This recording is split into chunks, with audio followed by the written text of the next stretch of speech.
Eessarraa dhuftani mee akkamitti dhuftan nu himame maqaa keessan dursaa nu himate. Ani maqaan kiyya Faqaaduu Hundeeti.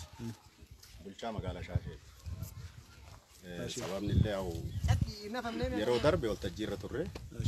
Waltajjii saniin hiriira ba'aa jedhama. Hiriirri kun maalidha?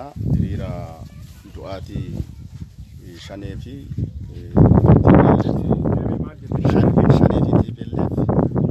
naannoo Naqamtee irratti humna waraanaa fixxeen sababa saniin balaaleffachuu saniif hiriira ba'aadha jedhama.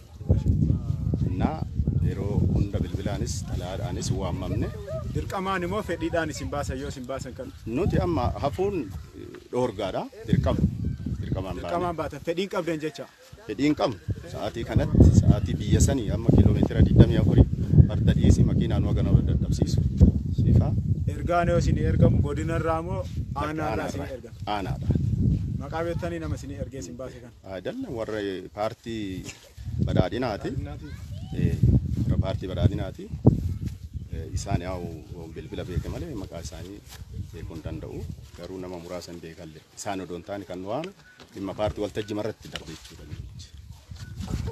Mee isin tara eessarraa dhuftan isinillee maqaa keessan nu himadhaati eessa akka dhuftan nu himame. Tole anis Sirphaa Warqoon jedhama. Sagalee ol buusaa. Sirphaa Warqoon jedhama. Isaanii fardaan dhufanii farda isaanii sana yaabbadhee farda qabadhee dhufee. Dirqamaan baatee atillee. Mana barumsaarraa dha. Manneen barumsaarraa jechaadha. Mana barumsaa kamirraa dhufte? Coofira Shaashee. Coofira Shaasheeti. Yoo dhuftan kana dirqamaan dhuftan moo fedhiidhaan dhuftan? Ajajatu nuuf kenname.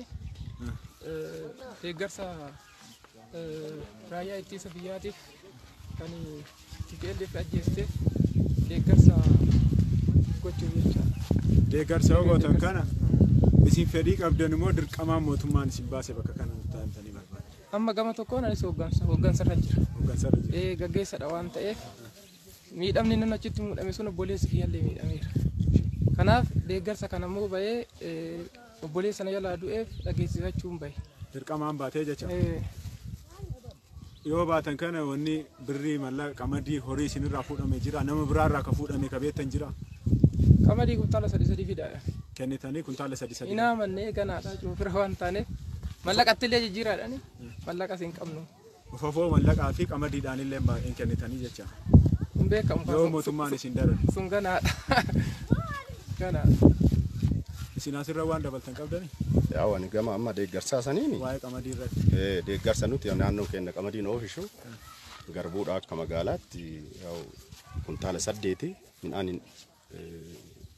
yaa'u naamanne kenna jiidhaadha jennee garuu fuulduraaf hin dhiyeessitanii hin beekne nu akkanuma dhufne har'a.